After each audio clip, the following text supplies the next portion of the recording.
Hello guys, mag-milk tea ulit tayo. Dagdag taba, char. So, ayan guys, nag-order pala kami dyan dalawang milk tea ng aking hubby baby, char. So, dito lang yan guys sa San Jose Robinson ng Antique. So, wait natin ang order natin guys. So, ayan, finally, andito na ang ating order, shawarma. Dahil nagutom nga kami dyan, yan ang order namin, dalawang milk tea and dalawang order na shawarma.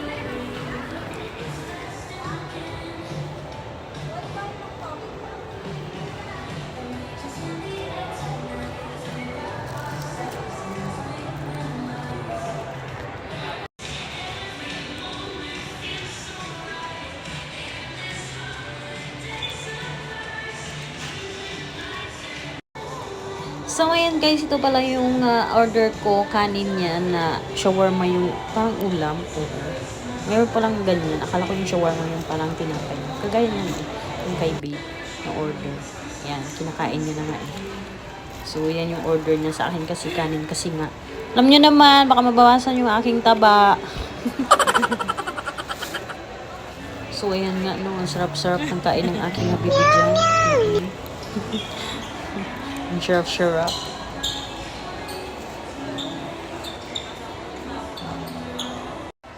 At ngayon nga, ayan, na-videohan naman ako ng aking habibi, ang first subo ng mataba na babae. So, ayan, malusog na malusog ko dyan, guys. Grabe. Super lamon pag nasa Pilipinas. Ang sarap kumain talaga, guys. No? Gusto ko talaga laging kanin. Nakita nyo naman yung aking chat dyan. Nung nasa Hong Kong pa ako, medyo payat-payat pa eh. Pumayat ako eh. Pero nung nasa Pilipinas na ako, anak ko, puro lamon talaga, guys. Oo, lovers food, char. Ang taba na pati yung braso ko, guys. Ang taba-taba ko na, grabe. Pero okay lang. Kahit mataba, cute naman. Char. So, ayan, napapatutula ako sa sarap ng milk tea.